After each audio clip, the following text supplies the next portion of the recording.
The thing is that in a sense, this is not new. I mean, this is what we've seen throughout the Trump presidency, outrageous comments, complete break with convention. So at that level, you have to say, is there really new information? So as of yet, Trump's approval rating hasn't been hit. There doesn't, as of yet, seem to be any tangible political impact on all of the things that he's tried to enact or has enacted. My question to you is whether or not you think there's going to be an economic impact, an adverse economic impact, once the Kool-Aid out of the fiscal stimulus and the tax cuts winds down by the end of this year. I mean, there's also a risk that on the economic side, the president is really just trying to do too much at the same time. I would distinguish the trade wars from everything else. So I think this off-the-cuff comment about the Fed, I mean, you saw it yesterday in the market action. It affects prices for a short period and then more or less reverses out. But I think the trade wars is a really big risk. Can I come in on the rates for a moment? Trade war we'll park. We'll come back to it, I promise. Yeah. But on the rate statement as well, I'm not so sure I agree with you, because I agree the markets had a look at it and it didn't react that badly. I mean, the markets for the week, as Jaman has been pointing out, Nasdaq flat, S&P up 0.1%, Dow up 0.2. They've moved nothing on the week as well. But when I saw what OPEC did and reacted to seemingly from a whole host of consumers, but more notably what Mr. Trump said as well, I was surprised that OPEC reacted so kindly to that as well, and weren't more tetchy about it.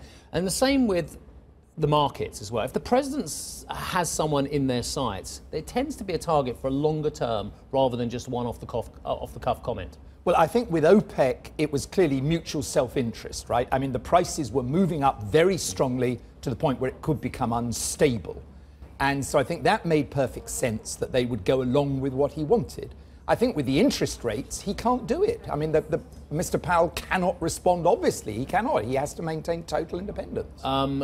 But then could the president, is there anything, okay, let me ask you another question. Is there anything the president can do, either in a legislative manner or from actions that come from executive orders, that could actually diminish the power and independence of the central bank? Okay, well, there are two. I mean, first of all is currency intervention, which of course does, you know, that's in the Treasury. So that is the power. Yeah, so that's the power of the president in effect. Now, it would be pretty extraordinary if there was be something actually going on there, but okay, you cannot technically rule it out. I certainly wouldn't predict it. In terms of actually interfering with the Fed, you would require legislation, and you're not going to get that up. Looking at the world very simply, you've got Feds who are intent on hiking and everyone else not doing anything, central banks. It's very, very, very simplistically. Based on that alone, you would expect the dollar to strengthen.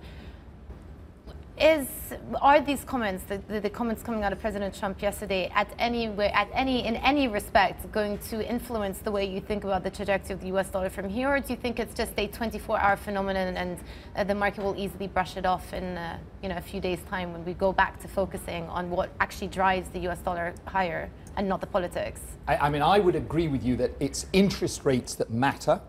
And so in that respect, I would say this has virtually no effect on my thinking. But at the margin, there is some very, very small, because there is, I suppose, not now, but down the road, you could always say, could they be thinking about intervention? No, but could they be thinking about verbal intervention again? Yes, they could. Hey everybody, it's Hadley Gamble from our new CNBC Middle East Bureau in Abu Dhabi. Thanks for stopping by. Now to watch more, you can try one of the videos that just popped up on your screen. And don't forget to subscribe.